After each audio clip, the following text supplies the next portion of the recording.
എല്ലാവർക്കും നമസ്കാരം. അല്ലയോ പാർത്ഥ, 3 ലോകങ്ങളിലും എനിക്ക് ചെയ്യേണ്ടതായിട്ട് ഒന്നുമില്ല. എനിക്ക് ഇല്ലാത്തതായോ ആവശ്യമായതായോ യാതൊന്നുമില്ല. എങ്കിലും ഞാൻ വിധിക്കപ്പെട്ട കർമ്മം ചെയ്തുകൊണ്ടേയിരിക്കുന്നു. അതായത് ഭഗവാനിൽ ഏതൊന്നും സമ്പൂർണ്ണ ഐശ്വര്യത്തോടും പൂർണ്ണ സത്യമായും നിലകൊള്ളുന്നു. അതുകൊണ്ട് അദ്ദേഹത്തിന് കർമ്മം ചെയ്യേണ്ടുന്ന ആവശ്യമേയില്ല. കർമ്മഫലങ്ങൾ ആവശ്യപ്പെടുന്നവന് മാത്രമാണ് കർത്തവ്യങ്ങൾ വിധിക്കപ്പെട്ടിട്ടുള്ളത്. 3 ലോകങ്ങളിൽ നിന്നും നേടേണ്ടതായിട്ടൊന്നുമില്ലാത്തവന് പിന്നെ കർത്തവ്യം എന്താണ്? എങ്കിലും ശ്രീകൃഷ്ണ ഭഗവാൻ ക്ഷത്രിയരുടെ നേതാവെന്ന നിലയിൽ കുരുക്ഷേത്ര യുദ്ധരംഗത്ത് പ്രവർത്തിച്ചു. കഷ്ടപ്പെടുന്നവരെ രക്ഷിക്കേണ്ടത് ക്ഷത്രിയർക്ക് വിധിക്കപ്പെട്ട ചുമതലയാണ്. അല്ലയോ പാർത്ഥ, വിധിക്കപ്പെട്ട കർമ്മങ്ങൾ ഞാൻ ശ്രദ്ധയോടെ ചെയ്യാതിരുന്നുവെങ്കിലും ജനങ്ങൾ എൻ്റെ മാർഗം പിന്തുടരുമായിരുന്നു.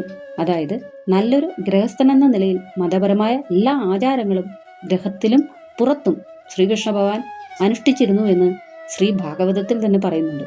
ആധ്യാത്മിക പുരോഗതിക്ക് ആവശ്യമായ സാമൂഹിക സ്വാസ്ഥ്യം പുലർത്തിപ്പോരാൻ വേണ്ടി വംശപാരമ്പര്യമനുസരിച്ചുള്ള ആചാരങ്ങൾ സംസ്കാര സമ്പന്നമായ ഏത് മനുഷ്യനും വിധിക്കപ്പെട്ടിട്ടുണ്ട്.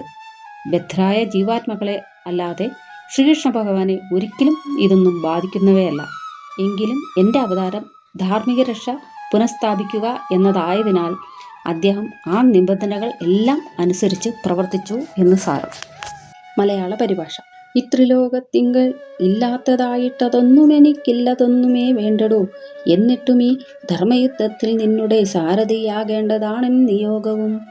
നീതമാം കർമ്മത്തെ ആചരിക്കാതിന്നലസനായിട്ടു ഞാൻ മേവുന്നതുണ്ടെങ്കിൽ എന്നുടെ മാർഗത്തെ കണ്ടിട്ടു ലോകരും നീതമാം കർമ്മത്തെ ആചരിക്കില്ലടോ. എല്ലാവർക്കും ഭഗവാന്റെ അനുഗ്രഹം സദാ ഉണ്ടാകട്ടെ എന്ന് പ്രാർത്ഥിച്ചുകൊണ്ട് നന്ദി, നമസ്കാരം.